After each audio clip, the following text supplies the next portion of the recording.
നമസ്കാരം. ഫാസ്റ്റ് ന്യൂസിലേക്ക് സ്വാഗതം. നിയമസഭാ തെരഞ്ഞെടുപ്പിലെ പോളിംഗ് ശതമാനക്കണക്കുകളിൽ വ്യക്തത വരുത്തി മുഖ്യ തെരഞ്ഞെടുപ്പ് ഓഫീസർ. തപാൽ വോട്ടുകൾ ഉൾപ്പെടെ പോൾ ചെയ്തത് 79.63%. അന്തിമ കണക്ക് മാറുമെന്നും നടപടികൾ സുതാര്യമെന്നും രത്തൻ ഖേൽക്കാർ.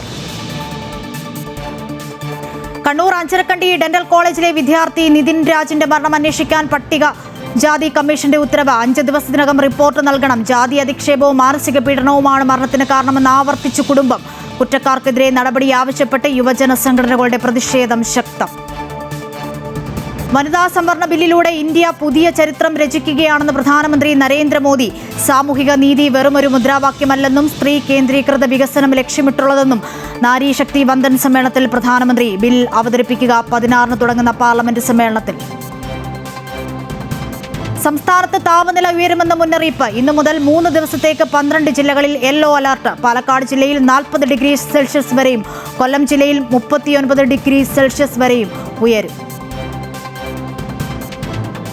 ചർച്ചകൾ അലസിപ്പിരിഞ്ഞതോടെ ഇറാനെതിരായ ആക്രമണം കടുപ്പിച്ച അമേരിക്ക. ഇറാൻ തുറമുഖങ്ങൾക്ക് ഇന്നു മുതൽ US ഉപരോധം. ഹോർമുസ് കടലിടുക്ക് വഴിയുള്ള കപ്പൽ നീക്കം തടയും. സമാധാനത്തിനായി നിലകൊള്ളുമെന്ന തനിക്ക് ട്രംപ് ഭരണകൂടത്തെ ഭയമില്ലെന്ന് മാർപ്പാപ്പ.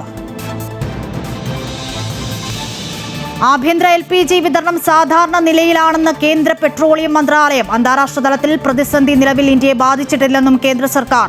ഏകദേശം 20,400 മെട്രിക് ടൺ LPGയുമായി ഇന്ത്യൻ കപ്പൽ ജംഗ് വിക്രം ഏപ്രിൽ 11 ഹോർമുസ് കടലിടുക്ക് കടന്നു. വ്യാജ വോട്ട് അവസാനിപ്പിക്കാൻ ബയോമെട്രിക് സംവിധാനം നടപ്പിലാക്കണമെന്നാവശ്യപ്പെട്ടുള്ള ഹർജിയിൽ തെരഞ്ഞെടുപ്പ് കമ്മീഷനും കേന്ദ്ര സംസ്ഥാന സർക്കാരുകൾക്കും സുപ്രീംകോടതി നോട്ടീസ് അയച്ചു. വോട്ടെടുപ്പിലെ ആൾമാറാട്ടം തടയുന്നതിനായി പോളിംഗ് സ്റ്റേഷനുകളിൽ വിരലടയാളവും ഐറസും ഉൾപ്പെടെ ബയോമെട്രിക് തിരിച്ചറിയൽ സംവിധാനം നടപ്പിലാക്കാൻ നിർദ്ദേശിക്കണമെന്ന് ഹർജിയിൽ ആവശ്യം. ശബരിമല സ്വർണ്ണക്കൊള്ള കേസിൽ KP ശങ്കരദാസിന് ജാമ്യം. 2 കേസുകളിലും സ്വാഭാവിക ജാമ്യം അനുവദിച്ചത് കൊല്ലം വിജിലൻസ് കോടതി. റിമാൻഡ് കാലാവധി 90 ദിവസം പൂർത്തിയായതോടെയാണ് സ്വാഭാവിക ജാമ്യം ലഭിച്ചത്.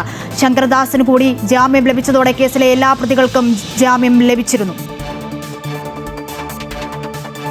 ഫാസ്റ്റ് ന്യൂസ് പൂർണ്ണമാകുന്നു. നമസ്കാരം.